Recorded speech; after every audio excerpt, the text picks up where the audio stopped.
ಈ ಕಾರ್ಯಕ್ರಮದ ಪ್ರಾಯೋಜಕರು ಜೈನ್ ಇರಿಗೇಷನ್ ಸಿಸ್ಟಮ್ಸ್ ಲಿಮಿಟೆಡ್, ಜಾಗತಿಕ ತುಂತುರು ಮತ್ತು ಹನಿ ನೀರಾವರಿ ಉಪಕರಣಗಳ ಉತ್ಪಾದಕರು, ಬೇಸಾಯ ತಂತ್ರಜ್ಞಾನ ನಿರೂಪಕರು ಹಾಗೂ ರೋಗರಹಿತ ಟಿಶ್ಯೂ ಕಲ್ಚರ್ ಗಿಡಗಳು. ವೀಕ್ಷಕರೇ ನಮಸ್ಕಾರ. ಕಳೆದ ಸಂಚಿಕೆಯಲ್ಲಿ ನಾವು ವಲಯ ಕೃಷಿ ಸಂಶೋಧನಾ ಕೇಂದ್ರ ವಿಸಿ ಫಾರ್ಮ್ ಮಂಡ್ಯದಲ್ಲಿ ಡಾಕ್ಟರ್ ಸುನೀಲ್ CM ಸರ್ ಅವರನ್ನು ಮಾತಾಡಿಸಿ ಸೂರ್ಯಕಾಂತಿ ಬೆಳೆ ಪರಿಚಯ, ಅದರ ತಳಿಗಳಾಗಿರಬಹುದು, ಹಾಗೆ ಅದರಲ್ಲಿ ಉತ್ಪಾದನೆಗೆ ಕುಂಠಿತವಾಗಲಿಕ್ಕೆ ಏನೆಲ್ಲ ಕಾರಣಗಳಿವೆ ಅನ್ನೋ ಮಾಹಿತಿಯನ್ನು ತಿಳ್ಕೊಂಡಿದ್ವಿ. ಬನ್ನಿ ಇವತ್ತಿನ ಸಂಚಿಕೆಯಲ್ಲಿ ಮತ್ತೆ ಸುನೀಲ್ ಸರ್ ಅವರನ್ನು ಮಾತಾಡಿಸಿ ಅದರ ಮುಂದುವರಿದ ಭಾಗವಾಗಿ ಸೂರ್ಯಕಾಂತಿಯಲ್ಲಿ ಏನೆಲ್ಲ ಬೆಳೆ ಬೇಸಾಯ ಕ್ರಮಗಳನ್ನು ಅನುಸರಿಸಲಾಗ್ತದೆ ಅನ್ನೋ ಎಲ್ಲ ಮಾಹಿತಿಯನ್ನು ಅವರನ್ನು ಕೇಳಿ ತಿಳ್ಕೊಂಬರೋಣ. ಈಗ ನಮ್ಮದು ಬೀಜ ಗಡಸು ಮಾಡುವಿಕೆನೂ ಆಯಿತು, ಬೀಜೋಪಚಾರನೂ ಆಯಿತು. ಸೊ ಇದಾದ ನಂತರ ಮುಖ್ಯವಾಗಿ ಬರುವಂಥದ್ದು ಏನಪ್ಪ ಅಂತ ಹೇಳಿದ್ರೆ, ನಂತರ ಬರುವಂಥ ಮುಖ್ಯ ಅಂಶ ಅಂದರೆ ಗೊಬ್ಬರಗಳನ್ನ ರೆಡಿ ಮಾಡಿ ಇಟ್ಕೋಬೇಕು ನಾವು. ಯಾವುದು ಗೊಬ್ಬರಗಳು ಅಂತ ಬಂದರೆ, ನಾವಿಲ್ಲಿ ಸಮಗ್ರ ಪೋಷಕಾಂಶಗಳ ನಿರ್ವಹಣೆ ಅಂತ ಹೇಳಿದಾಗ ಸಾವಯವ ಗೊಬ್ಬರಗಳು ಬೇಕಾಗ್ತದೆ, ರಾಸಾಯನಿಕ ಗೊಬ್ಬರಗಳು ಬೇಕಾಗ್ತದೆ. ಸೊ ಈಗ ಸಾವಯವ ಗೊಬ್ಬರ ಅಂತ ಬಂದಾಗ ಕೊಟ್ಟಿಗೆ ಗೊಬ್ಬರ ಆಯಿತು ಅಂದರೆ ಎಕರೆಗೆ 2.5-3 ಟನ್ ಬೇಕಾಗ್ತದೆ. ಅದೇ ಎರೆ ಗೊಬ್ಬರ ಆಯಿತು ಅಂದರೆ 1.5-2 ಟನ್ನನ್ನು ನೀವು ನೀಡೋದಾಯಿತು ಅಂದರೆ ಸಾವಯವ ಗೊಬ್ಬರದ ಅಂಶ ಸಾಕಾಗ್ತದೆ.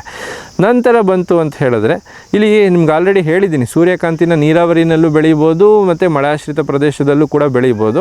ಸೊ ಈಗ ಮಳೆಯಾಶ್ರಿತ ಪ್ರದೇಶ ಅಂತ ಬಂದಾಗ ನಾವು ನೀರಾವರಿಗೆ ಹೇಳುವಷ್ಟೇ ರಾಸಾಯನಿಕ ಗೊಬ್ಬರಗಳನ್ನ ಹೇಳೋದಕ್ಕಾಗೋದಿಲ್ಲ. ಯಾಕಂದರೆ ನೀರೇ ಕಡಿಮೆ ಇದೆ ಅಂತ ಹೇಳಿದಾಗ ಆ ದಕ್ಷತೆ ಯಾವುದು ಪೋಷಕಾಂಶಗಳ ದಕ್ಷತೆ ಪ್ರಮಾಣ ಕಡಿಮೆ ಆಗ್ತದೆ. ಸೊ ಖರ್ಚು ಜಾಸ್ತಿ ಆಗುತ್ತೆ ಹೊರತು ಯಾವುದೇ ರೀತಿಯಾದಂತಹ ಇಳುವರಿನಲ್ಲಿ ನಾವು ಏರುಮುಖ ನೋಡೋದಕ್ಕಾಗೋದಿಲ್ಲ. ಆದ್ದರಿಂದ ರೈತ ಬಾಂಧವರು ಈಗ ನಾನು ಹೇಳೋದನ್ನು ಮನಸ್ಸಲ್ಲಿ ಇಟ್ಕೋಬೇಕು. ನೀವು ನೀರಾವರಿನಲ್ಲಿ ಮಾಡ್ತೀನಿ ಅಂತ ಇತ್ತು ಅಂತ ಹೇಳಿದ್ರೆ ಸಾರಜನಕ, ರಂಜಕ, ಪೊಟ್ಯಾಶ್ ಎಷ್ಟು ಬೇಕಾಗುತ್ತೆ ಅಂತ ಹೇಳ್ತೀನಿ ನೋಡ್ಕೊಳ್ಳಿ. 36 kg ಸಾರಜನಕ, 36 kg ರಂಜಕ, 25 kg ಪೊಟ್ಯಾಶ್ ಬೇಕಾಗ್ತದೆ. ಯಾವುದಕ್ಕೆ? ನೀರಾವರಿಗಾದರೆ ಸಾರಜನಕ, ರಂಜಕ, ಪೊಟ್ಯಾಶ್ ಎಷ್ಟು? 36 ಸಾರಜನಕ, 36 ರಂಜಕ, 25 ಪೊಟ್ಯಾಶ್ ಬೇಕಾಗುತ್ತೆ. ಅದೇ ರೀತಿ ನೀವೇನಾದರೂ ಮಳೆ ಆಶ್ರಿತ ಪ್ರದೇಶಗಳಲ್ಲಿ ನಾನು ಬೆಳಿತೀನಪ್ಪ, ನಾನು ಸೂರ್ಯಕಾಂತಿ ಇದು ಮಾಡ್ತೀನಿ ಅಂತ ಹೇಳಿದ್ರೆ ಅಲ್ಲಿ ಸಾರಜನಕ ಬಂದು 15 kg ಬೇಕಾದರೆ ರಂಜಕ ಬಂದು 20 kg ಬೇಕಾಗುತ್ತೆ. ಮತ್ತು ಪೊಟ್ಯಾಶ್ ಬಂದು 15 kg ನಾವು ಒದಗಿಸ್ಬೇಕಾಗ್ತದೆ. ಸೊ ಇದನ್ನು ಗಮನದಲ್ಲಿ ಇಟ್ಕೋಬೇಕು. ಅದ್ರ ಜೊತೆಗೆ ಇನ್ನೊಂದು ಮುಖ್ಯವಾದ ಅಂಶ ಏನಂದರೆ, ನಮ್ಮ ರೈತ ಬಾಂಧವರು ಒಲವು ಕೊಡ್ತಾ ಇಲ್ಲ ಯಾವುದಕ್ಕೆ? ಪೊಟ್ಯಾಶಕ್ಕೂ ಕೂಡ ಹಾಕ್ತಾ ಇಲ್ಲ. ದಯವಿಟ್ಟು ಪೊಟ್ಯಾಶನ್ನ ಕಂಪಲ್ಸರಿ ಹಾಕಬೇಕು. ಅದು ಹಾಕೋದ್ರಿಂದ ರೋಗ ಬಾಧೆ, ಕೀಟ ಬಾಧೆ ಕಡಿಮೆ ಆಗುತ್ತೆ ಮತ್ತು ಬೆಳೆ ಮಲಗೋದನ್ನು ಕಡಿಮೆ ಮಾಡುತ್ತೆ. ಯಾಕಂದರೆ ಬೆಳೆಗಳು ಸಾಕಷ್ಟು ಗಾಳಿ ಬರ್ತಾ ಜಾಸ್ತಿ ಬೀಸ್ತು, ಮಳೆ ಜಾಸ್ತಿ ಆಯಿತು ಅಂದರೆ ಎಲ್ಲ ಬಿದ್ದೋಗ್ತಾ ಇದ್ದಾವೆ. ಅದನ್ನು ತಡೆಗಟ್ಟಬೇಕು ಅಂತ ಹೇಳಿದ್ರೆ ಉತ್ತಮವಾದಂತಹ ಪೊಟ್ಯಾಶ್ ಅಂಶನ ನಾವು ನೀಡಬೇಕಾಗ್ತದೆ. ಇಲ್ಲಿ ನೆನ್ಪಿಟ್ಕೊಳ್ಳಿ. ಮತ್ತು ಕಾಳು ಕಟ್ಟೋದಕ್ಕೂ ಒಂದು ರೀತಿಯಲ್ಲಿ ಸಹಕಾರಿಯಾಗಿರುತ್ತೆ. ಇದರ ಜೊತೆಗೆ ಲಘು ಪೋಷಕಾಂಶಗಳು ಹೇಳಿದೆ ನಾನು, ಇವತ್ತು ತುಂಬಾ ಕೊರತೆಯಾಗಿದೆ. ಯಾವುದೇ ರೀತಿಯಾದಂಥ ಲಘು ಪೋಷಕಾಂಶಗಳನ್ನ ಬಳಸ್ತಾ ಇಲ್ಲ. ಲಘು ಪೋಷಕಾಂಶಗಳನ್ನ ಬಳಸಲಿಲ್ಲ ಅಂದರೆ ತಟ್ಟೆ ಸರಿಯಾದ ರೂಪದಲ್ಲಿ ಬರೋದಿಲ್ಲ ಮತ್ತು ಕಾಳು ಕಟ್ಟೋದಿಲ್ಲ. ಅದರಿಂದ ನಾನು ನಿಮ್ಗೇನು ಹೇಳೋಕ್ಕೆ ಇಷ್ಟಪಡ್ತೀನಿ, ಶಿಫಾರಸ್ಸಿನಂತೆ ಎಕರೆಗೆ 4 kg ಸತುವಿನ ಸಲ್ಫೇಟ್ ಜೊತೆಗೆ 6 kg ಬೊರಾಕ್ಸ್ ಇದನ್ನು ಕಂಪಲ್ಸರಿ ಬಳಸಬೇಕು. ಇಲ್ಲಿ ಇನ್ನೊಂದು ಪ್ರಶ್ನೆ ಉದ್ಭವ ಆಗುತ್ತೆ. ಏನು ಉದ್ಭವ ಆಗುತ್ತೆ ಅಂತ ಹೇಳಿದ್ರೆ, ಸರ್ ನಾವು ಇವಾಗ ಅಂಗಡಿಗೆ ಹೋಗ್ತೀವಿ, ಯಾವುದು ಔಷಧಿ ಅಂಗಡಿಯವರು ಅಥವಾ ಗೊಬ್ಬರದ ಅಂಗಡಿಗೆ ಹೋದಾಗ ಏನು ಹೇಳ್ತಾರೆ ಅಂತ ಹೇಳಿದ್ರೆ, ಮರಳಲ್ಲಿ ಮಿಕ್ಸ್ ಮಾಡಿ ಹಾಕ್ಬಿಡಿ ಅಂತ ಹೇಳ್ತಾರೆ. ಇಲ್ಲ ಗೊಬ್ಬರದ ಜೊತೆ ಅಂದರೆ ರಾಸಾಯನಿಕ ಗೊಬ್ಬರಗಳಿಗೆ 10-26 ಬಳಸ್ತಾ ಇದ್ದೀವಿ ಅಥವಾ 20-20 ಬಳಸ್ತೀವಿ, ಅದ್ರ ಜೊತೆ ಮಿಕ್ಸ್ ಮಾಡಿ ಹಾಕ್ಬಿಡಿ ಅಂತಾರೆ. ಸೊ ಇದು ಸರಿನಾ ಅಂತ ಸಾಕಷ್ಟು ರೈತರು ನಮ್ಮನ್ನ ಪ್ರಶ್ನೆ ಕೇಳಿದ್ದಾರೆ. ಸೊ ಅದನ್ನು ನಾನು ಹೇಳೋಕ್ಕೆ ಇಷ್ಟಪಡ್ತೀನಿ ಮತ್ತು ನೀವು ಅದನ್ನು ಪಾಲನೆ ಮಾಡಬೇಕು ಅಂತ ಹೇಳೋಕ್ಕೆ ಇಷ್ಟಪಡ್ತೀನಿ. ಏನಪ್ಪ ಅಂತ ಹೇಳಿದ್ರೆ, ಯಾವತ್ತೂ ಅಷ್ಟೇ ಲಘು ಪೋಷಕಾಂಶಗಳನ್ನು ಮುಖ್ಯ ಪೋಷಕಾಂಶಗಳ ಜೊತೆಗೆ ಮಿಶ್ರಣ ಮಾಡಿ ಬಳಸಬಾರದು. ಅದು ಬಳಸಿದ್ರೂ ಏನು ಉಪಯೋಗ ಆಗಲ್ಲ, ಮಣ್ಣಿನಲ್ಲಿ ಸೇರ್ಕೊಂತದೆ ಹೊರತು ಗಿಡಗಳಿಗೆ ಸರಿಯಾದ ರೂಪದಲ್ಲಿ ಲಭ್ಯ ಆಗೋದಿಲ್ಲ. ಅದರಿಂದ ನೀವೇನು ಮಾಡಬೇಕು, ಇಲ್ಲಿ ಪೌಷ್ಟೀಕರಣಕ್ಕೆ ತುಂಬಾ ಒತ್ತು ಕೊಡಬೇಕಾಗ್ತದೆ. ಪೌಷ್ಟೀಕರಣ ಅಂತ ಹೇಳಿದ್ರೆ ಎನ್ರಿಚ್ಮೆಂಟ್ ಅಂತ ಕರಿತೀವಿ. ಇಲ್ಲಿ ಏನು ಮಾಡಬೇಕು ಅಂದರೆ, ಸಾವಯವ ಗೊಬ್ಬರ 100 ಅಥವಾ 100-150 kg ಸಾವಯವ ಗೊಬ್ಬರ ತಗೊಂಡು ಈ 4 kg ಸತುವಿನ ಸಲ್ಫೇಟು, 6 kg ಬೊರಾಕ್ಸ್ ಏನು ಹೇಳಿದ್ದೀವಿ ಅದನ್ನು ಮಿಶ್ರಣ ಮಾಡಿ ಬಿತ್ತನೆ ಸಮಯದಲ್ಲಿ ನೀಡತಕ್ಕದ್ದು ಅಂತ ಹೇಳೋಕ್ಕೆ ಇಷ್ಟಪಡ್ತೀನಿ. ಈಗ ಇದಿಷ್ಟನ್ನು ನೀವು ರೆಡಿ ಮಾಡ್ಕೋತು ಅಂದರೆ ನಾವು ಬಿತ್ತನೆ ಸಮಯದಲ್ಲಿ ಹಾಕಬೇಕಾಗಿರುವಂತಹ ಪೋಷಕಾಂಶಗಳನ್ನ ರೆಡಿ ಮಾಡ್ಕೊಂಡಂಗೆ ಆಯಿತು. ಸೊ ಈಗ ಬಿತ್ತನೆ ಬೀಜ ಕೂಡ ಎಲ್ಲ ರೀತಿ ಹದ ಮಾಡಿ ರೆಡಿ ಇದೆ, ಬೀಜೋಪಚಾರ ಮಾಡಿ ರೆಡಿ ಇದೆ, ಗೊಬ್ಬರಗಳನ್ನ ತಗೊಂಡಿದ್ದೀರಾ. ಈಗ ನಂತರ ಬರುವಂಥ ಮುಖ್ಯವಾದ ಅಂಶ ಏನು ಅಂತ ಹೇಳಿದ್ರೆ ಬಿತ್ತನೆ. ಈಗ ಬಿತ್ತನೆ ಅಂತ ಬಂದು ಅಂದ ತಕ್ಷಣ ಮಳೆ ಆಶ್ರಿತ ಅಂತ ಹೇಳಿದಾಗ ನಾವು ತುಂಬಾ ನೀರಿಗೆ ಒತ್ತು ಕೊಡಬೇಕಾಗ್ತದೆ. ನೆನ್ಪಿಟ್ಕೊಳ್ಳಿ, ನಮ್ಮ ರೈತ ಬಾಂಧವರು ಏನು ಮಾಡ್ತಾ ಇದ್ದಾರೆ, ಇಳಿಜಾರಿಗೆ ಅಡ್ಡಲಾಗಿ ಉಳುಮೆ ಮಾಡಿ ಇಳಿಜಾರಿಗೆ ಅಡ್ಡಲಾಗಿ ಸಾಲು ತೆಗೀರಿ ಅಂದರೆ ತೆಗಿತಲ್ಲ. ದಯವಿಟ್ಟು ಇಳಿಜಾರಿಗೆ ಅಡ್ಡಲಾಗಿ ಸಾಲುಗಳನ್ನ ತೆಗಿಬೇಕು, ಒಂದು ಅಂಶ. ಎರಡನೇದು, ದೋಣಿ ಬೋದು ಸಾಲುಗಳನ್ನ ಮಾಡಬೇಕಾಗ್ತದೆ. ದೋಣಿ ಬೋದು ಸಾಲುಗಳನ್ನ ಮಾಡೋದು, ಯಾಕಂದರೆ ನಾನು ಮಣ್ಣು ಮತ್ತು ನೀರು ಸಂರಕ್ಷಣೆಗೆ ಒತ್ತು ನೀಡ್ತಾ ಇದ್ದೀನಿ. ಸೊ ಅದರಿಂದ ನೀವೇನು ಮಾಡಬೇಕು, ದೋಣಿ ಬೋದು ಸಾಲುಗಳನ್ನ ಕೊಡಬೇಕು. ಅದೇ ರೀತಿ ದೋಣಿ ಬೋದಿ ಸಾಲುಗಳನ್ನ ಮಾಡೋದ್ರ ಜೊತೆಗೆ ದೋಣಿ ಬೋದು ಸಾಲುಗಳನ್ನೇ 5 ಅಡಿ 6 ಅಡಿಗೆ ಒಂದೊಂದು ಅಡ್ಡಪಟ್ಟಿ ಹಾಕಬೇಕು. ಅದನ್ನು ನಾವು ಇಂಗ್ಲೀಷ್ನಲ್ಲಿ ಟೈಡ್ ರಿಡ್ಜಸ್ ಅಂತ ಕರಿತೀವಿ. ಸೊ ಅದನ್ನು ಪಾಲನೆ ಮಾಡೋದ್ರಿಂದ ಏನಾಗ್ತದೆ ಅಂತ ಹೇಳಿದ್ರೆ ನೀರು ಅಲ್ಲೇ ಚೆನ್ನಾಗಿ ಕುಡಿಯುತ್ತೆ, ಇಂಗುತ್ತೆ, ಯಾವುದೇ ರೀತಿಯಾದಂತಹ ನಷ್ಟಗಳಾಗೋದಿಲ್ಲ ಅಂತ ಹೇಳೋದಕ್ಕೆ ಇಷ್ಟಪಡ್ತೀನಿ. ಇದು ಸ್ವಲ್ಪ ಬಿತ್ತನೆ ಸಮಯದಲ್ಲಿ ಮತ್ತು ಇದರಲ್ಲಿ ನಮ್ಮ ರೈತ ಬಾಂಧವರು ತುಂಬಾ ಗಮನ ಕೊಡಬೇಕು ಅಂತ ಹೇಳೋಕ್ಕೆ ಇಷ್ಟಪಡ್ತೀನಿ.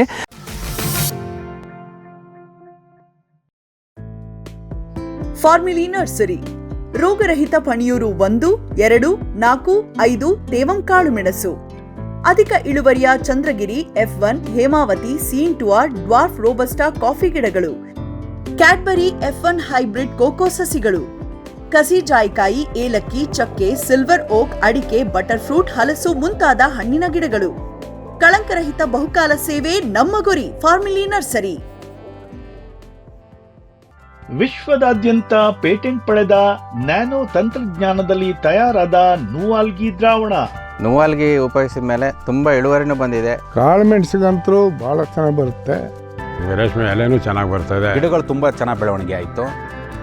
ಯಾವುದೇ ರಾಸಾಯನಿಕ ಅಥವಾ ವಿಶೇಷ ಗೊಬ್ಬರಗಳ ಗೊಡವೆ ಇಲ್ಲದೆ ಎಲ್ಲ ಬೆಳೆಗಳಲ್ಲಿ ಉತ್ತಮ ಗುಣಮಟ್ಟದ ಅಧಿಕ ಫಸಲನ್ನು ಪಡೆಯಿರಿ. ಯಾವಾಗಲೂ ನನ್ನ ಇರೋವರೆಗೂ ನೀವು ಅಲ್ಲಿಗೆ ಅಂತ ಬಿಟ್ಟು ಬಾಳಲ್ಲ ಅಂತ ಒಂದು ಭರವಸೆ ಕೊಡ್ತೀನಿ. ಫ್ಯೂಚರ್ ಬಯೋಟೆಕ್ ಸಾವಯವ ಕೃಷಿಯ ವೇಗವರ್ಧಕ. ಪೋಷಕಾಂಶ ಪೂರೈಕೆಗೆ NPK ಕಲ್ಚರ್, ವ್ಯಾಮ್, PSP ಮತ್ತು KMB. ಜೈವಿಕ ರೋಗ ಕೀಟ ನಿಯಂತ್ರಣಕ್ಕೆ ಟ್ರೈಕೋಡರ್ಮಾ, ಸೂಡೋಮೊನಾಸ್. ಸಾವಯವ ಗೊಬ್ಬರ ಉತ್ಪಾದನೆಗೆ ಕಾಂಪೋಸ್ಟ್ ಕಲ್ಚರ್. ಹೂವು ಕಾಯಿ ಉದುರುವ ಸಮಸ್ಯೆಗೆ ಕಾಮಧೇನು ಮತ್ತು ಸತ್ವ. ಮಣ್ಣಿನ ಆರೋಗ್ಯ ವೃದ್ಧಿಗೆ future biotech, Dharwad. Jain irrigation systems limited, ಭಾರತದ ಹನಿ ನೀರಾವರಿ ತಂತ್ರಜ್ಞಾನದ ಪ್ರಥಮ ಪ್ರವರ್ತಕ, ಜಗತ್ತಿನ ಅತಿ ದೊಡ್ಡ ಸ್ಪ್ರಿಂಕ್ಲರ್ಸ್ ಉತ್ಪಾದಕ ಕಂಪನಿ. ಸಂರಕ್ಷಿತ ಕೃಷಿಯಲ್ಲಿ ಹಸಿರು ಮನೆಗಾಗಿ ಮಿಸ್ಟರ್, ಫಾಗರ್, ಫ್ಯಾನ್ ಮತ್ತು ಪ್ಯಾಡ್ ಹಾಗೂ ನೆರಳು ಮನೆ, ಸ್ವಯಂ ಚಾಲಿತ ನೀರಾವರಿ ವ್ಯವಸ್ಥೆ ಮತ್ತು ರಸಾವರಿ ತಂತ್ರಜ್ಞಾನ. ಕೃಷಿಯಲ್ಲಿ ನೀರಿನ ಸಮರ್ಪಕ ಬಳಕೆ ಹಾಗೂ ಉಳಿತಾಯಕ್ಕೆ ಮತ್ತೊಂದು ಹೆಸರು ಜೈನ್.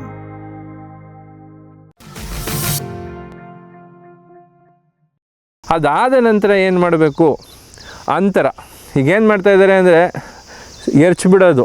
ಇಲ್ಲ ಅಂತ ಹೇಳಿದ್ರೆ ನೇಗಿಲು ನಮ್ಗೆ ಅಷ್ಟು ಸಿಗ್ತಾಯಿಲ್ಲ ಅಂತ ಹೇಳಿಬಿಟ್ಟು 1 ಅಡಿ 1.5 ಅಡಿಗೆ ಹಾಕ್ತಾರೆ. ಅದು ತಪ್ಪು. ಯಾಕೆ ತಪ್ಪು ಅಂತ ಹೇಳ್ತೀನಿ ಅಂದರೆ ತಟ್ಟೆ ಅಗಲ ಬರೋದಿಲ್ಲ, ಕಾಳು ಉತ್ಕೃಷ್ಟವಾದ ಗುಣಮಟ್ಟದ ಕಾಳುಗಳು ಬರೋದಿಲ್ಲ. ಅದರಿಂದ ಶಿಫಾರಸಿನಂತೆ 2 ಅಡಿ ಸಾಲಿಂದ ಸಾಲಿಗೆ ಕೊಡಬೇಕು, ಬೀಜದಿಂದ ಬೀಜಕ್ಕೆ 1 ಅಡಿ ಕೊಡಬೇಕು. ಅದು ನೀವು ಊರ್ತೀನಿ ಅಂದರೆ ಬೀಜದಿಂದ ಬೀಜಕ್ಕೆ 1 ಅಡಿ ಹಾಕ್ಕೊಂಡು ಹೋಗ್ಬೋದು. ಆದರೆ ರೈತರು ಏನು ಮಾಡ್ತಾಯಿದ್ದಾರೆ ಈಗಿನ ಪರಿಸ್ಥಿತಿಯಲ್ಲಿ ಸಾಲು ಬಿಟ್ಬಿಡ್ತೀರಾ. ಸೊ ಸಾಲು ಬಿಟ್ಬಿಟ್ಟು ಹಾಗೆ ಬಿಟ್ಬಿಡೋದ್ರಿಂದ ಸೊ ಅಲ್ಲೂ ಕೂಡ ಇಳುವರಿ ಮೇಲೆ ದುಷ್ಪರಿಣಾಮ ಬೀರ್ತದೆ. ಸೊ ಈಗ ನೆನ್ಪಿಟ್ಕೊಂಡಿರಿ, 2 ಅಡಿ ಪಟ ಹೊಡಿಬೇಕು, ಬೀಜದಿಂದ ಬೀಜಕ್ಕೆ 1 ಅಡಿ ಬಿಡಬೇಕು. ಇದನ್ನು ಗಮನದಲ್ಲಿ ಇಟ್ಕೊಳ್ಳಿ. ಇದು ಬಿಟ್ಕೊಂಡು ನೀವು ಹೇಳಿದ್ದೀನಲ್ಲ, ದೋಣಿ ಬದು ಸಾಲು ಇರ್ಬೋದು ಅಥವಾ ಸಾಲುಗಳನ್ನ ಮಾಡಿಕೊಂಡು ಬಿತ್ತನೆ ಮಾಡಿದ್ದಾಯಿತು ಅಂತ ಹೇಳಿದ್ರೆ ನಮಗೆ ಮುಂದಿನ ಕಾರ್ಯಗಳಾದಂತಹ ನೀರು ಕಟ್ಟೋದಕ್ಕಿರ್ಬೋದು ಅಥವಾ ಕಳೆ ಕೀಳೋದಕ್ಕಿರ್ಬೋದು ಅಥವಾ ಮಣ್ಣೇರಾಕೋದಕ್ಕಿರ್ಬೋದು ಸಹಕಾರಿಯಾಗ್ತದೆ. ಇಲ್ಲ ಅಂದರೆ ಮುಂದಿನ ದಿನಕ್ಕೆ ತಿರುಗಾದು ಕಷ್ಟ ಆಗ್ತದೆ ನಮಗೆ. ಸೊ ಅದರಿಂದ ಬಿತ್ತನೆಯನ್ನು ಸಾಲು ಬಿತ್ತನೆ ಅಥವಾ ದೋಣಿ ಸಾಲು ಬದುಗಳನ್ನ ಮಾಡಿಕೊಂಡು ಬಿತ್ತನೆ ಮಾಡಬೇಕು ಅಂತ ಕೇಳ್ಕೊತೀನಿ ರೈತ ಬಾಂಧವರಲ್ಲಿ. ಇದಾದ ನಂತರ ಇನ್ನೂ ಒಂದು ಮುಖ್ಯವಾದ ಅಂಶ ಬರುವುದು ಏನಪ್ಪ ಅಂತ ಹೇಳಿದ್ರೆ, ಇದು ಎಲ್ಲಿ ಅಂದರೆ ಮಳೆ ಆಶ್ರಿತ ಎಲ್ಲಿ ಬಿತ್ತನೆ ಬೀಜಗಳನ್ನ ಎರಚಿಬಿಟ್ಟಿರ್ತೀರ ಅಥವಾ ಸಾಲು ತೆಗೆದುಬಿಟ್ಟಿರ್ತೀರ, ಸಾಲಲ್ಲಿ ಹಾಕ್ಕೊಂಡು ಹೊಟ್ಟೋಗಿರ್ತೀರಲ್ಲ, ಅಲ್ಲಿ ಇದು ಗಮನ ವಹಿಸಬೇಕು. ಏನಪ್ಪ, 1 ಅಡಿಗೆ ಒಂದು ಗಿಡ ಇರಬೇಕು ಅಂತ ಹೇಳ್ತೀನಿ. ಸದೃಢವಾದಂಥ 1 ಅಥವಾ 2 ಗಿಡಗಳಿರಬೇಕು ಅಂತ ಹೇಳೋಕ್ಕೆ ಇಷ್ಟಪಡ್ತೀನಿ. ಸೊ ಅದರಿಂದ ಏನು ಮಾಡಬೇಕು, ಸಸಿಗಳನ್ನ 15ರಿಂದ 20 ದಿನ, ಬಿತ್ತನೆ ಆದ 15ರಿಂದ 20 ದಿನದ ಅಂತರದಲ್ಲಿ ನೀವೇನು ಮಾಡಬೇಕು, ವಿರಳ ಮಾಡಬೇಕು. ವಿರಳ ಅಂದರೆ ಹೆಚ್ಚಾಗಿದೆ, ಈಗ ಹೇಳಿದ್ನಲ್ಲ, 1 ಗಿಡದಿಂದ ಇನ್ನೊಂದು ಗಿಡಕ್ಕೆ 1 ಅಡಿ ಇರಬೇಕು. ಮಧ್ಯದಲ್ಲಿ ಒಂದು 2-3 ಎಕ್ಸ್ಟ್ರಾ ಇದೆ ಅಂದರೆ ಅದನ್ನೆಲ್ಲನೂ ಕಿತ್ತು ಹಾಕಬೇಕು. ಅದು ಯಾವಾಗ, 15ರಿಂದ 20 ದಿನದಲ್ಲೇ ಕಿತ್ತಾಕಬೇಕು, ನೆನ್ಪಿಟ್ಕೊಳ್ಳಿ. ಅದು ಬಿಟ್ಟು 25 ದಿನ 30 ದಿನ ಆದಮೇಲೆ ಕಿತ್ತಾಕಕ್ಕೆ ಹೋದರೆ ಅದು ಇಳುವರಿ ಮೇಲೆ ತಿರ್ಗಾ ದುಷ್ಪರಿಣಾಮ ಬೀರುತ್ತೆ. ಅದರಿಂದ ಈ ಸಮಯದಲ್ಲೇ ಸಸಿಗಳನ್ನ ವಿರಳ ಮಾಡಬೇಕು ಅಂತ ತಮ್ಮಲ್ಲಿ ಮನವಿ ಮಾಡ್ಕೋತೀನಿ. ಸೊ ಇದಾದ ನಂತರ ಇನ್ನೂ ನೆಕ್ಸ್ಟ್ ಮುಖ್ಯವಾದ ಅಂಶ ಬರೋದು ಅಂತ ಹೇಳಿದ್ರೆ, ಬಿತ್ತನೆ ಮಾಡಿ 4 ಅಥವಾ 4-5 ದಿನ ಕಾಣ್ತಾ ಇದ್ದಂಗೆ ನಮಗೆ ಬೀಜಕ್ಕಿಂತ ಮೊಳಕೆಗಿಂತ ಮುಂಚೆ ಕಾಣುವಂಥದ್ದೇ ನಮ್ಮ ಕಳೆ ಸಸಿಗಳು. ಸೊ ಕಳೆಗಳು ಬಂದುಬಿಡ್ತವೆ. ಸೊ ಈ ಕಳೆಗಳು ಬರೋದನ್ನು ಯಾವ ರೀತಿ ಹತೋಟಿ ಮಾಡಬೇಕಪ್ಪ, ಈಗೇನೋ ನೀವು ಸಾಲು ತೆಗೆದಿತ್ತು ಅಂತ ಹೇಳಿದ್ರೆ ಏನು ಮಾಡ್ಬೋದು, ಕುಂಟೆ ಹೊಡಿಬೋದು. ಒಂದಲ್ಲ 2 ಬಾರಿ 25 ದಿನ 10 ದಿನ 15 ದಿನದ ಗ್ಯಾಪಲ್ಲಿ ಒಂದು 2 ಬಾರಿ ಕುಂಟೆ ಹೊಡೆದು ಮಣ್ಣೇರು ಹಾಕ್ತು ಅಂತ ಹೇಳಿದ್ರೆ ಕಳೆಗಳು ಹತೋಟಿಗೆ ಬರ್ತವೆ. ಅದೇ ಸಾಲು ಮಧ್ಯದಲ್ಲಿ ಮಾಡ್ಕೋಬೋದು. ಅದೇ ನೀವು ಇದ್ರ ಮಧ್ಯದಲ್ಲಿದ್ದಾವೆ ಅಂತ ಹೇಳಿದ್ರೆ, ಗಿಡದಿಂದ ಗಿಡ ಮಧ್ಯದಲ್ಲಿದೆ ಅಂದರೆ ನಾವು ಕೂಲಿ ಕಾರ್ಮಿಕರ ಸಹಾಯದಿಂದ ಅದನ್ನು ಕೂಡ ಕಳೆ ಕೀಳಿಸ್ಕೋಬೋದು. ಬಟ್ ಕೀಳಿಸೋದಕ್ಕೆ ನಮಗೆ ಕೂಲಿ ಕಾರ್ಮಿಕರೇ ಸಿಗ್ತಾಯಿಲ್ಲ, ಇವತ್ತು ತುಂಬ ಕಷ್ಟ ಆಗಿಬಿಟ್ಟಿದೆ. ಸೊ ಅದರಿಂದ ಇವತ್ತು ಮಾರುಕಟ್ಟೆಯಲ್ಲಿ ನಮ್ಮ ಕಳೆನಾಶಕಗಳು ಅವರ ಲಭ್ಯ ಇದೆ. ಯಾವುದು ಉದಯಪೂರ್ವ ಕಳೆನಾಶಕ ಇರ್ಬೋದು, ಉದಯೋನ್ಮುಖ ಕಳೆನಾಶಕಗಳಿರ್ಬೋದು, ಅವು ಲಭ್ಯ ಇದೆ. ಸೊ ಅದನ್ನು ನೀವು ಬಳಸ್ಕೋಬೇಕು. ಅಲ್ಲಿ ಈಗಲೂ ಹೇಳ್ತಾ ಇದ್ದೀನಿ, ಬಳಸ್ಕೋಬೇಕು ಅಂತ ಹೇಳಿದ್ರೆ ಏನು ವಿಜ್ಞಾನಿಗಳು ಶಿಫಾರಸ್ಸು ಮಾಡಿರ್ತಾರೆ, ಕೃಷಿ ವಿಜ್ಞಾನಿಗಳಿರ್ಬೋದು, ಕೃಷಿ ವಿಶ್ವವಿದ್ಯಾಲಯ ಶಿಫಾರಸ್ಸಾಗಿರುತ್ತೆ, ಆ ಶಿಫಾರಸ್ಸಿನ ಪ್ರಮಾಣದಲ್ಲೇ ಬಳಸಬೇಕು ಅಂತ ಹೇಳ್ತೀನಿ. ಈಗ ಅಲ್ಲಿ ಹೇಳ್ತಾರೆ 1 ಮಿಲಿ ಹೊಡಿರಿ ಅಂದರೆ 2 ಮಿಲಿ ಹಾಕೋದು, 3 ಮಿಲಿ ಹಾಕೋದು ಅಂತ ಕೆಲಸ ಮಾಡೋಕ್ಕೆ ಹೋಗಬಾರ್ದು. ಈಗ ಉದಾಹರಣೆಗೆ ಹೇಳ್ತೀನಿ ಕೇಳಿ. ಈಗ ನಮ್ಮ ಸೂರ್ಯಕಾಂತಿ ಬೆಳೆ ಅಂತ ಬಂತು ಅಂದರೆ ಉದಯಪೂರ್ವ ಕಳೆನಾಶಕಗಳಾಗಿ ನಾವು ಬುಟಾಕ್ಲೋರ್ನ ಬಳಸ್ತೀವಿ, ಪೆಂಡಿಮೆಥಲಿನ್ನ ಬೆಳೆಸ್ತೀವಿ. ಸೊ ಈಗ ಬುಟಾಕ್ಲೋರ್ ಅಂತ ಬಂತು ಅಂದರೆ ನಾವು ಶಿಫಾರಸ್ ಮಾಡೋದು ಎಷ್ಟಪ್ಪ ಅಂತ ಹೇಳಿದ್ರೆ 800 ಗ್ರಾಮ್ ಪ್ರತಿ 300 ಲೀಟ್ರು ನೀರಿನಲ್ಲಿ ಬೆರೆಸಿ ಏನು ಮಾಡೋದು, ಬಿತ್ತನೆ ಆದ 3 ದಿನಗಳ ಒಳಗೆ ಸಿಂಪರಣೆ ಮಾಡತಕ್ಕದ್ದು ಅಂತ ಹೇಳ್ತೀವಿ. ಅದೇ ಪೆಂಡಿಮೆಥಲಿನ್ ಅಂತ ಆಯಿತು ಅಂತ ಹೇಳಿದ್ರೆ ಏನು ಮಾಡ್ತೀವಿ, 750 ml ಯಾವುದು 750 ml ಯಾವುದು ಪೆಂಡಿಮೆಥಲಿನ್ನ, ಅದನ್ನೇನು ಮಾಡ್ತೀವಿ 300 ಲೀಟ್ರ್ ನೀರಿನ ಜೊತೆ. ಅದು ಯಾವುದು ಪೆಂಡಿಮೆಥಲಿನ್ ಅಂದರೆ 38.7 ಇದು CS ಅಂತ ಬರುತ್ತೆ. ಸೊ ಅದನ್ನು ನಾವೇನು ಮಾಡ್ತೀವಿ, ಸಿಹಿನ ಅದನ್ನು ನಾವು ಸಿಂಪರಣೆ ಮಾಡಬೇಕು. ಅದು ಕೂಡ 300 ಲೀಟ್ರು. ಇಲ್ಲಿ ಒಂದು ಗಮನ ನೆನ್ಪಿಟ್ಕೋಬೇಕು, ಏನಂದರೆ ಸಿಂಪರಣೆ ಮಾಡಿದ ಜಾಗನ ತುಳ್ಕೊಂಡು ಹೋಗೋದಲ್ಲ, ಸಿಂಪರಣೆ ಮಾಡ್ತಾ ಹಿಂಬದಿನಲ್ಲಿ ಬರುವಂಥದ್ದು ತುಂಬ ಅತ್ಯವಶ್ಯಕ. ಯಾಕಂದರೆ ನೀವು ಅಲ್ಲಿ ಕಾಲಲ್ಲಿ ಬಿಡ್ತು ಅಂದರೆ ಕಾಲಲ್ಲಿ ಇದ್ದಂಥ ಕಳೆನಾಶಕ ನಿಮ್ಮ ಕಾಲಿಗೆ ಅಂಟ್ಕೊಳ್ಳುತ್ತೆ ಹೊರತು ಅಲ್ಲಿ ತಿರ್ಗಾ ಗ್ಯಾಪ್ ಆಗುತ್ತೆ. ಸೊ ಅದರಿಂದ ಅದೊಂದು ಗಮನದಲ್ಲಿ ವಹಿಸಬೇಕಾಗ್ತದೆ. ಕೆಲವೊಂದು ಸಲ ಏನಾಗುತ್ತೆ, ರೈತರಿಗೆ ಮಳೆ ನೀರಿನ ಅಂಶ ಸಾಕಾಗದೇನೆ ಉದಯಪೂರ್ವ ಕಳೆನಾಶಕಗಳನ್ನ ಹೊಡೆಯೋಕ್ಕಾಗೋದಿಲ್ಲ, ಸಿಂಪರಣೆ ಮಾಡೋದಕ್ಕಾಗೋದಿಲ್ಲ. ಅಂಥ ಸಂದರ್ಭದಲ್ಲಿ ಒಂದು ಅವಕಾಶ ಇದೆ. ಏನು ಅವಕಾಶ ಇದೆ, ಉದಯೋನ್ಮುಖ ಕಳೆನಾಶಕವನ್ನು ಬಳಸುವಂಥದ್ದು. ಉದಯೋನ್ಮುಖ ಕಳೆನಾಶಕವಾಗಿ ನಮ್ಮಲ್ಲಿ ಈಗ ಶಿಫಾರಸ್ ಮಾಡಿರುವಂತಹ ಕ್ವಿಝಲೋಫಾಪಿ ಈಥೈಲ್ ಅಂತ ಒಂದು ಕಳೆನಾಶಕ ಬರುತ್ತೆ, 5 ECದು. ಇದನ್ನು ನೀವೇನು ಮಾಡ್ಬೋದು, ಬಿತ್ತನೆ ಆದ 15ರಿಂದ 20 ದಿನ ಅಂದರೆ ನಿಮ್ಗೆ ಅದು ಗೊತ್ತಾಗಲಿಲ್ಲ ಅಂದರೆ ಕಳೆಗಳ ಸಸಿಗಳು 2ರಿಂದ 3 ಎಲೆ ಬಿಟ್ಟಿದೆ ಅಂತ ಹಂತದಲ್ಲಿ ನೀವೇನು ಮಾಡಬೇಕು, ಎಕರೆಗೆ 300 ಮಿಲಿಯಂಗೆ 200 ಲೀಟ್ರ್ ನೀರು ಜೊತೆ ಮಿಶ್ರಣ ಮಾಡಿ. ನೆನ್ಪಿಟ್ಕೊಳ್ಳಿ, ಕ್ವಿಝಲೋಫಾಪಿ ಈಥೈಲ್ 5 ECನ 300 ml ಎಕರೆಗೆ ಇದನ್ನು 200 ಲೀಟ್ರ್ ನೀರಿನಲ್ಲಿ ಬೆರೆಸಿ 2ರಿಂದ 3 ಹಂತ ಇರುವಂಥ ಸಂದರ್ಭದಲ್ಲಿ ಸಿಂಪರಣೆ ಮಾಡಿದ್ದೇ ಆಯಿತು ಅಂತ ಹೇಳಿದ್ರೆ ಆಗಲೂ ಕೂಡ ಉತ್ತಮವಾದಂತಹ ಕಳೆ ಹತೋಟಿಗೆ ಬರುತ್ತೆ. ಎಲ್ಲಿ ಕೂಲಿ ಕಾರ್ಮಿಕರಿಗೆ ತೊಂದರೆ ಇದೆ, ಈ ಕೆಲಸನ ನೀವು ಮಾಡಬಹುದು. ಕಲ್ಪತರು ಫಾರ್ಮ್ ಮತ್ತು ನರ್ಸರಿ ಹಲವು ತಳಿಗಳ ಕಾಳುಮೆಣಸು, ಕಾಫಿ, ಜಾಯ್ಕಾಯಿ, ಏಲಕ್ಕಿ, ಕೋಕೋ ಸಸಿಗಳು, ಮಿಯಾಜಾಕಿ ಮಾವು, ಜಪಾನೀಸ್ ರೆಡ್ ಸೀಬೆ, ಸೀಡ್ಲೆಸ್ ಹಲಸು, ಮೆಕೆಡೇಮಿಯಾ ಕಸಿ ಮುಂತಾದ ವಿಶೇಷ ಗಿಡಗಳು, ಅಡಿಕೆ, ತೆಂಗು, ಬಟರ್ಫ್ರೂಟ್, ಸೇಬು, ಅಪ್ಪೇಮಿಡಿ ಇತ್ಯಾದಿ, ಶ್ರೀಗಂಧ, ಸಿಲ್ವರ್ ಓಕ್, ರಕ್ತಚಂದನ. ಕಲ್ಪತರು ಫಾರ್ಮ್ ಮತ್ತು ನರ್ಸರಿ, ಶಿವಮೊಗ್ಗ. ಜೈನ್ಸ್ ಜಗತ್ತಿನ ಅತಿದೊಡ್ಡ ಅಂಗಾಂಶ ಕೃಷಿ ಪ್ರಯೋಗಾಲಯ ಹಾಗೂ ಟಿಸಿ ಗಿಡಗಳ ಉತ್ಪಾದಕರು.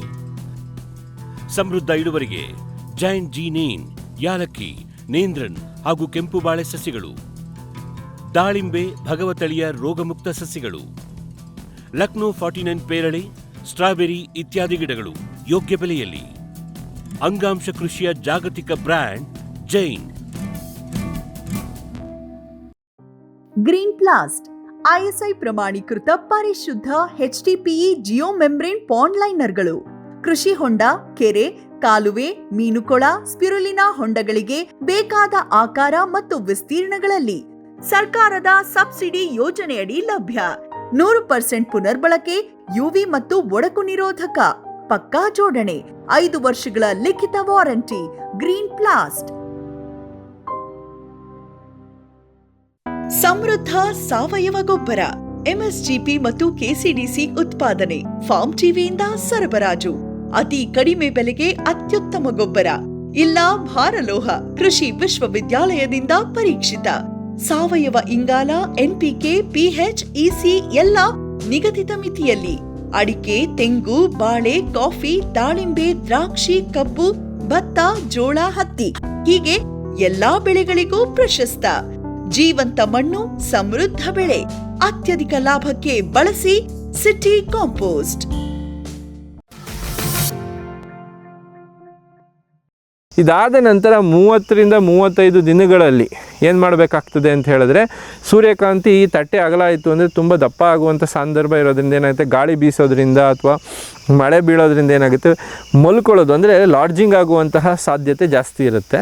ಸೊ ಅಂಥ ಸಂದರ್ಭದಲ್ಲಿ ನೀವೇನು ಮಾಡಬೇಕು, ಆ ಪಟಗಳನ್ನ ನೀಟಾಗಿ ಎತ್ತಾಕಬೇಕಾಗುತ್ತೆ. ಸೊ ಅಂದರೆ ನೇಗ್ಲು ಬಿಡೋದ್ರಿಂದ ಏನಾಗುತ್ತೆ, ನೀವು ಮಣ್ಣನ್ನು ಹೇರಾಕೋದ್ರಿಂದ ಆ ಮಲಗುವಂತಹ ಚಾನ್ಸಸ್ನ ನಾವು ಕಡಿಮೆ ಮಾಡ್ಬೋದು ಅಂತ ಹೇಳೋಕ್ಕೆ ಇಷ್ಟಪಡ್ತೀನಿ. ಸೊ ಇದಿಷ್ಟೂ ಕಳೆ ನಿರ್ವಹಣೆ ನಂತರ ಮತ್ತು ಅಂತರ್ ಬೇಸಾಯ ಪದ್ಧತಿಗಳು ಅಂತ ಹೇಳೋಕ್ಕೆ ಇಷ್ಟಪಡ್ತೀನಿ. ಇನ್ನೂ ಒಂದು ಅಂಶ ಇದೆ.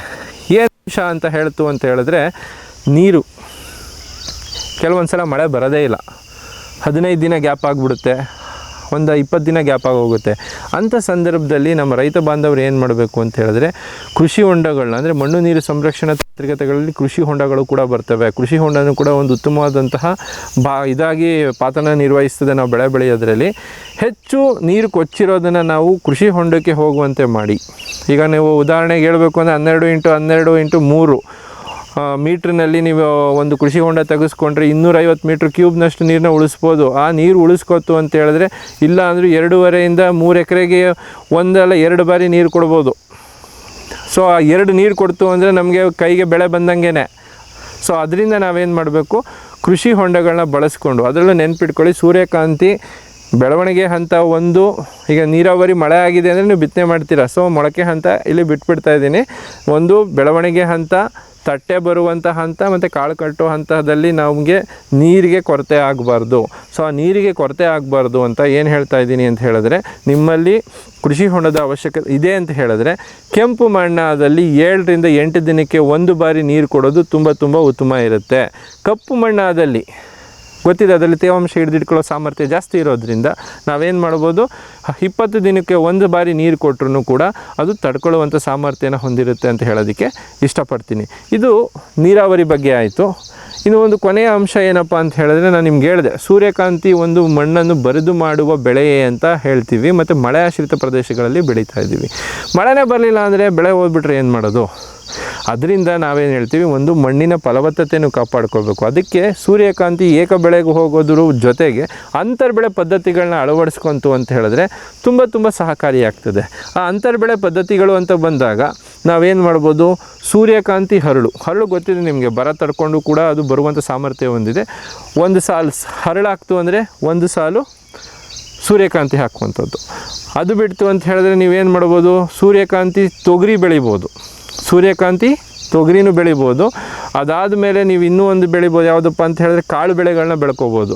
ಮತ್ತು ನೆಲಗಡಲೆನ ಬೆಳಿಬೋದು. ನೆಲಗಡಲೆನೂ ಅಷ್ಟೇ, 8 ಸಾಲು ನೆಲಗಡಲೆ ಹಾಕಿದ್ರೆ 2 ಸಾಲು ನೀವು ಸೂರ್ಯಕಾಂತಿ ಹಾಕ್ಬೋದು, ಇಲ್ಲ 4 ಸಾಲು ಇದು ನೆಲಗಡಲೆ ಹಾಕ್ತು ಅಂತ ಹೇಳಿದ್ರೆ 1 ಸಾಲು ಸೂರ್ಯಕಾಂತಿ ಹಾಕ್ಬೋದು.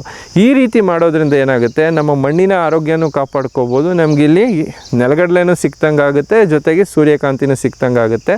ಸೊ ನಾವು ಉತ್ತಮವಾಗಿ ಟೈಮ್ ಮತ್ತು ಸ್ಪೇಸ್ ಡೈಮೆನ್ಷನ್ ಅಂತ ಎರಡನ್ನೂ ಬಳಸ್ಕೊಂಡು ಉತ್ತಮ ಇಳುವರಿ ಪಡ್ಕೋಬೋದು ಅಂತ ಹೇಳೋಕ್ಕೆ ಇಷ್ಟಪಡ್ತೀನಿ. ಸೊ ಆದ್ದರಿಂದ ರೈತ ಬಾಂಧವರಲ್ಲಿ ನಾವು ಕೇಳ್ಕೊಳ್ಳೋದೇನು ಅಂತ ಹೇಳಿದ್ರೆ, ಏನೇ ಪ್ರಶ್ನೆಗಳಿದ್ರು, ಏನೇ ತೊಂದರೆಗಳಿದ್ರೂ ನೀವು ಔಷಧಿ ಅಂಗಡಿಗಳಿಗೆ ಹೋಗೋಕ್ಕಿಂತ ಮುಂಚೆ ಕೃಷಿ ವಿಜ್ಞಾನಿಗಳನ್ನ, ಕೃಷಿ ವಿಶ್ವವಿದ್ಯಾಲಯದ ವಿಜ್ಞಾನಿಗಳನ್ನ ನಿಮ್ಮ ಇದರಲ್ಲಿ ಡಿಸ್ಟ್ರಿಕ್ಟ್ನಲ್ಲಿ KVKಗಳಿರ್ತವೆ, ಅವ್ರನ್ನ ಸಂಪರ್ಕಿಸಿ ಅವರ ಮೂಲಕ ಮಾರ್ಗದರ್ಶನ ಪಡೆದು ಬೆಳೆಗಳನ್ನು ಬೆಳೆದ್ರೆ ನಿಮ್ಮ ಖರ್ಚು ಕಡಿಮೆಯಾಗಿ ಉತ್ತಮವಾದಂಥ ಇಳುವರಿ ಪಡೆಯೋದ್ರಲ್ಲಿ ಯಾವುದೇ ಸಂದೇಹ ಇಲ್ಲ ಅಂತ ಹೇಳ್ತಾ ನನ್ನ ಮಾತನ್ನ ಮುಗಿಸ್ತಾ ಇದ್ದೀನಿ. ನಮಸ್ಕಾರ ವೀಕ್ಷಕರೇ, ಕಳೆದ 1-2 ಸಂಚಿಕೆಯಿಂದ ನಾವು ಡಾಕ್ಟರ್ ಸುನೀಲ್ ಸರ್ ಅವರನ್ನು ಮಾತಾಡಿಸಿ ಪ್ರಮುಖ ಎಣ್ಣೆ ಬೆಳೆಯಂಥ ಸೂರ್ಯಕಾಂತಿಯ ಬಗ್ಗೆ ಮಾಹಿತಿಯನ್ನು ಪಡ್ಕೊಳ್ತಾ ಇದ್ವಿ.